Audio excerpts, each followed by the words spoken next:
19세기 미국의 청교도 설교자이면서 또 신학자였고 그리고 많은 책을 저술했던 윌리엄 플러머라는 신학자가 있었습니다. 이 윌리엄 플러머가 시편의 연구라는 그의 책에서 시편 23편을 이렇게 평가했습니다. 시편 23편은 처음부터 마지막까지 한 개인이 갖는 확신과 기쁨과 승리로 가득한 시라는 독특성을 가지고 있다. 여러분, 시편 150편이지 않습니까? 그 가운데 무려 75편가량을 다윗이 저술한 것으로 알려져 있습니다. 절반가량을 기록했다는 것이죠. 그런데 다윗이 기록한 시편을 보면 한 편의 시 안에는 슬픔과 기쁨, 좌절과 승리, 눈물과 환희가 들어있지만 시편 23편 같은 시는 찾아보기 어렵다는 말입니다. 그러기에 많은 성도들이 시편 23편을 암송하고 또 가사로 만들어서 노래하고 마음에 깊이 새기는 것입니다. 자, 오늘 본문 4절은 하나님께서 우리와 함께 하실 때 어떤 방식으로 함께 하시는지 달리 말씀드리면 우리와 함께 하시는 하나님의 방식을 말씀하고 있습니다. 4절 보실까요? 내가 사망의 엄침한 골짜기로 다닐지라도 해를 두려워하지 않을 것은 주께서 나와 함께 하심이라 주의 지팡이와 막대기가 나를 안위하시나이다. 저는 4절에서 이 지팡이 그리고 막대기 두 가지를 오늘 살펴볼 것입니다. 첫 번째, 지팡이입니다. 양들이 위험한 곳으로 갈 때 끌어당기는 도구가 지팡이인데 지팡이가 우리에게 필요한 것은 우리의 욕심 그리고 우리의 미련함이 바른 길에서 벗어나도록 할 때가 있기 때문이죠. 야고보 선지자는 말합니다. 욕심이 잉태한 적 죄를 낳고 죄가 장성한 적 사망을 낳는다. 여러분, 그렇습니다. 죄는 욕심 때문에 생깁니다. 그런데 그 죄를 그대로 두면 죄는 계속 커지게 됩니다. 결국 죄가 우리를 죽음에 이르게 만든다는 거죠. 그래서 주님께서 지팡이로 우리를 끌어당기시는 것입니다.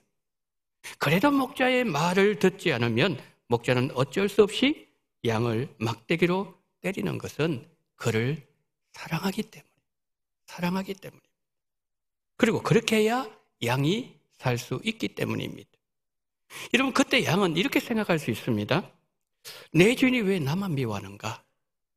왜 나에게만 가혹하게 대하는가? 이런 생각을 할 수 있습니다. 그러나 그렇게 하는 것은 양을 유익하게 하는 목자의 방식이라는 것이죠. 다윗도 바르게 길을 걷다가 잘못된 길로 빠졌던 적이 있었습니다. 사무엘상 25장을 보면 다윗에게 정말 많은 은혜를 받았던 한 인물이 있었는데 나발이라는 사람이었습니다. 그런데 이 나발이 다윗이 가장 듣기 싫어하는 말을 이렇게 합니다. 다윗이 누구며 이새의 아들은 누구뇨? 근이래. 각기 주인에게서 억지로 떠나는 종이 많도다. 자, 나발이 이렇게 빗대어서 말하는 거죠. 다윗 저 사람은 자신의 주인 사울을 배신하고 도망친 비겁한 사람이고 저 사람은 은혜도 모르는 사람이다. 이 말을 다윗이 들었을 때에 감정이 주체가 되지 않았습니다. 다윗이 어떻게 반응했을까요? 다윗이 자기 사람들에게 이르되 너희는 각기 칼을 차라. 각기 칼을 차매 다윗도 자기 칼을 차고 400명가량은 데리고 올라가고. 여러분, 다윗이 자기 사람들에게 칼을 차라고 한 것은 이것은 전쟁하겠다는 겁니다. 그리고 다윗의 허리에 찬 칼이 어떤 칼입니까? 다윗을 죽이려고 했던 사울에게도 사용하지 않았던 칼입니다. 그런데 지금 그 칼을 사용하겠다는 거지요. 자신의 감정을 컨트롤하지 못한 다윗이 잘못된 길로 들어서려고 하고 있었습니다. 바로 그때 다윗을 부드럽게 책망하면서 의의 길로 돌아가도록 했던 한 여인이 있었는데 그 여인은 다름 아닌 나발의 아내 아비가일이었습니다. 아비가일이 음식을 풍성하게 준비해서 다윗을 찾아가서 이렇게 호소합니다. 제 남편은 원래 저런 사람입니다. 미련한 제 남편의 행동을 개의치 마시고 분노를 멈춰 주십시오. 만약 이런 일로 오점을 남기시면 후일에 다윗이 이스라엘의 왕으로 세움받을 때에 분명히 후회하게 될 것입니다. 지혜로운 한 여인의 처신으로 다윗이 분노를 멈추게 됩니다. 사랑하는 여러분, 여러분 곁에는 아비가일 같은 사람이 있습니까? 내 마음이 상해서 의의 길에서 벗어나 있고 내 자존심에 상처가 나서 말씀의 다스림을 받지 않고 잘못된 길로 가려고 할 때 사랑으로 나를 책망하는 나의 아비가일 여러분 곁에 있습니까? 그 사람의 말이 그때는 마음에 거슬립니다. 그러나 그 사람은 나를 위해서 하나님께서 보내주신 하나님의 지팡이라는 거죠. 성경의 가르침을 따라서 말해주는 사람, 내 감정, 내 자존심, 내 분노가 사람을 죽일 수도 있다는 길이라고 사심없이 그리고 거침없이 말해줄 수 있는 사람, 그 사람이 지팡이 역할을 하는 사람입니다. 열왕기 5장을 보면 아람의 군대 장관 나만이 나옵니다. 근데 성경은 나만을 이렇게 말씀합니다. 아람 왕의 군대 장관 나만은 그의 주인 앞에서 크고 존귀한 자니 이는 여호와께서 전에 그에게 아람을 구원하게 하셨습니다. 그는 큰 용사이나 나병 환자더라. 나만은 나라를 구한 민족 영웅이었습니다. 나만에게는 명예도 있었고 권력도 있었고 모든 것을 가지고 있는 존귀한 사람이었습니다. 그런데 그는 나병 환자였습니다. 그가 그 병을 고치기 위해서 엘리사를 찾아갔는데 만나주지도 않고 사람을 보내어서 한다는 말이 요단강에 몸을 7번 잠가라. 그러면 살이 회복되어 깨끗하리라. 그러자 나만이 이렇게 반응을 합니다. 몸을 돌려 분노하여 떠나니 무슨 말이죠? 자존심 상했다는 거죠. 나 같은 그 나라의 영웅을 이렇게 홀대하다니 도대체 나를 어떻게 보고 이렇게 하는 거야? 자존심이 너무 상했습니다. 그러면서 나만이 분노하면서 다시 고국으로 돌아가려고 하고 있었어요. 여러분, 나만 입장에서 한번 생각해 보겠습니다. 그가 왜 이렇게 국경을 넘어서 다른 나라까지 오게 되었습니까? 그것은 그의 나병, 이 문제를 해결받기 위해서 온 것 아니겠습니까? 그러니까 그가 이 병에서 치유받는다는 것은 새로운 인생이 열린다는 것이죠. 그의 입장에서 보면은 이것이 의의 길로 볼 수 있다는 것이죠. 그런데 지금 나만이 다시 자기 고국으로 돌아가겠다는 겁니다. 잘못된 길로 가고 있었습니다. 그런 나만을 의의 길로 이끌어주는 사람들이 나만 곁에는 있었습니다. 보실까요? 그의 종들이 나와 말하 이르되 내 아버지여 선지자가 당신에게 큰 일을 행하라 말하였다면 행하지 아니하였으리까? 하물며 당신에게 이르기를 씻어 깨끗하게 하라 함이리까 하니. 여러분, 나만의 종들이 나만에게 말한 핵심이 무엇이었습니까? 장군님, 이것을 이유는 한 가지입니다. 장군님의 몸에 있는 나병 치유하려고 온 것 아닙니까? 그런데 요단강에 몸을 싣는 것이 지금까지 이 나병 문제를 해결하려고 했던 그 많은 노력들보다 그게 어려운 것입니까? 어려운 일이 아니니 선지자의 말에 한번 순종하고 그대로 해보십시오. 나만이 종의 말을 듣고 요단강에 들어가서 몸을 7번 씻었더니 병 고침을 받았습니다. 여러분, 교회도 이러해야 됩니다. 교회는 인생의 본질과 삶의 목적을 말해줄 수 있는 세상의 유일한 장소입니다. 그가 아무리 존귀하고 이룬 업적도 많고 만인의 존경을 받는 자라도 하나님 앞에서는 다 나병 환자와 같다는 것이죠. 누구든지 회개하게 예수님을 믿어야 살 수 있다고 가르치는 세상에서 유일한 공동체 교회입니다. 여러분, 세상에 어디를 가도 당신은 죄인입니다. 당신 그렇게 살면 죽습니다. 당신이 지은 죄를 회개해야 살 수 있습니다. 라고 말하는 공동체가 교회에 또 있습니까? 근데 중요한 것은 그렇게 말해야 그 사람이 살 수 있습니다. 우리가 교회에 나오는 이유가 예수님 만나고 죄사함 받고 영원한 생명을 얻기 위해서가 아니겠습니까? 여러분, 나만 같은 사람이 교회에 왔다고 한번 가정해 보겠습니다. 어떻게 말해야 될까요? 이렇게 말해야 됩니다. 당신도 고침 받아야 되는 나병 환자입니다. 당신도 예수님 만나야 살 수 있습니다. 당신이야말로 예수님이 필요한 사람입니다. 어떤 면에서는 자존심 상할 수 있겠죠. 그런데 이런 사람들이 여러분 어떤 모임이라든지 공동체 가게 되면 그렇게 떠받쳐줍니다. 기분이 좋습니다. 그런데 교회는 뭐예요? 달라야 된다는 거예요. 나만의 자존심이 상할 정도로 홀대받았는데 그 일이 있고 나서 나만이 여러분 어떻게 반응했을까요? 나만 1~2세 이렇게 말합니다. 나만이 모든 군대와 함께 하나님의 사람에게로 돌아와서 그의 앞에 서서 이르되 내가 이제 이스라엘 외에는 온 천하에 신이 없는 줄을 아나이다. 역시 교회는 다르구나. 하나님 외에 다른 신은 없구나. 내가 고국을 돌아가면은 하나님만 섬기리라. 이 말 아니겠습니까? 여러분, 우리 원동교회가 죄인들을 의의 길로 인도하는 하나님의 지팡이가 되어야 됩니다. 주님의 지팡이로 주께 소리를 인도해 나가실 때 주께 소리를 인도하시는 대로 따라가시기를 축복합니다. 자, 두 번째, 이제 막대기를 살펴보겠습니다. 우리가 인생길을 걸어갈 때 우리 힘으로 감당되지 않는 맹수를 만날 때가 있습니다. 여러분, 양이 곰을 만나면, 사자를 만나면 힘없는 양은 그저 당할 수밖에 없습니다. 내가 할 수 있는 것이 없습니다. 그러나 그때 우리의 선한 목자 예수님께서 우리를 위하여 싸워 주십니다. 스가랴서를 보게 되면 8개 환상이 나옵니다. 그런데 그 환상들 중에 밤의 환상이 있습니다. 스가랴 1장 18절 보실까요? 내가 밤에 보니. 자, 저 밤은 물리적인 밤도 의미하지만은 영적으로 스가랴가 활동하던 시대가 영적으로 많이 어두웠다는 말씀입니다. 성전을 지으려고 포로의 땅에서 예루살렘을 돌아왔습니다. 그런데 원수의 방해가 만만치 않아요.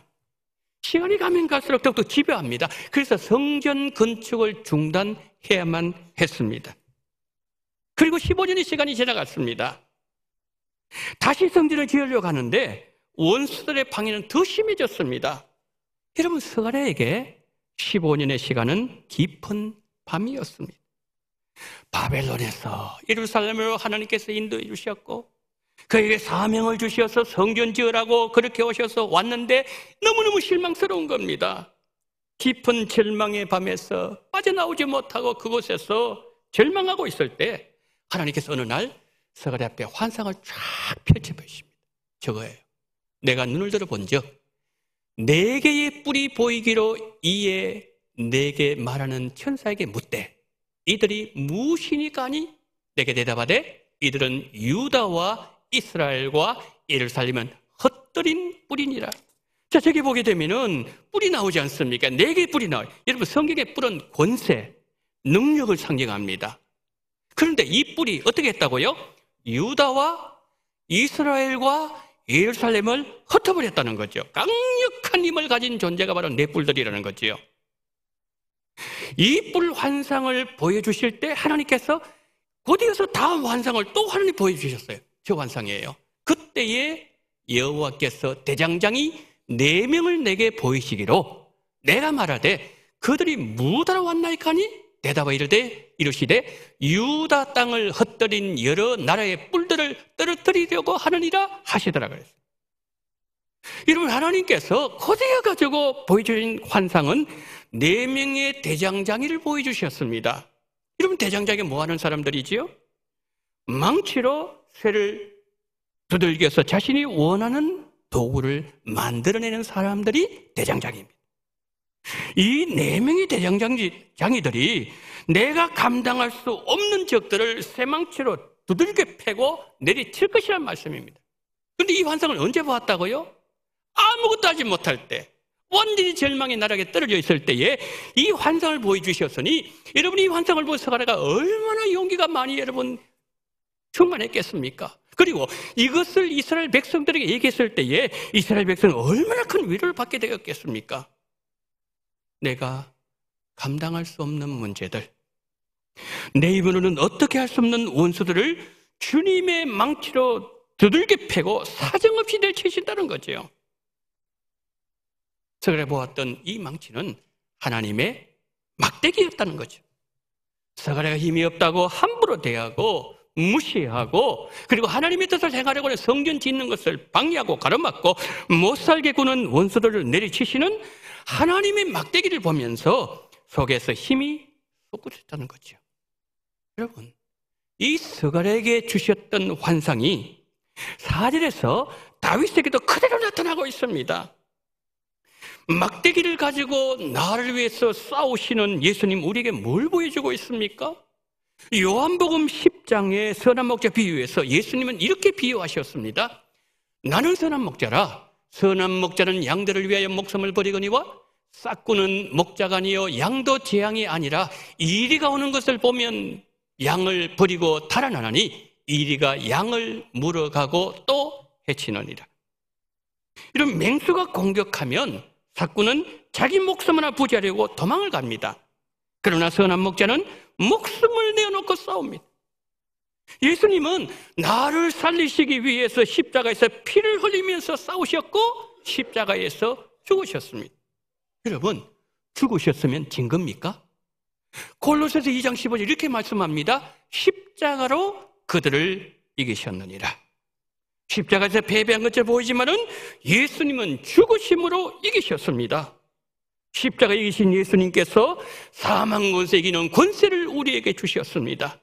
우리에게는 이 십자가의 권세가 있습니다. 그래서 우리가 이 십자가를 강하게 붙잡으면 어둠의 권세를 이길 수 있고 죽음의 요단강도 두려움 없이 건너갈 수가 있습니다. 여기서 우리가 조심해야 될 것이 하나 있습니다. 우리가 목자의 보활에 있지 아니하고 잘못된 길을 계속 고집하면 주님은 지팡이로 끌어당기실 것입니다. 그런데 주님이 끌어당기시지만 계속 그거 보면 어떻게 될까요? 요엘서 1장 11절 보세요. 여호와께서 그의 군대 앞에서 소리를 지르시고 그의 진영은 힘이 크고 그의 명령을 행하는 자는 강하니 여호와의 날이 크고 힘이 두렵도다. 당할 자가 누구이랴. 자, 저기 보시면은 여호와께서 그 다음 단어 그의 군대. 그럼 그가 누굽니까? 여호와죠. 여호와의 군대. 여호와의 군대가 나오는 거지요. 여러분, 그러면 누가 여호와의 군대일까요?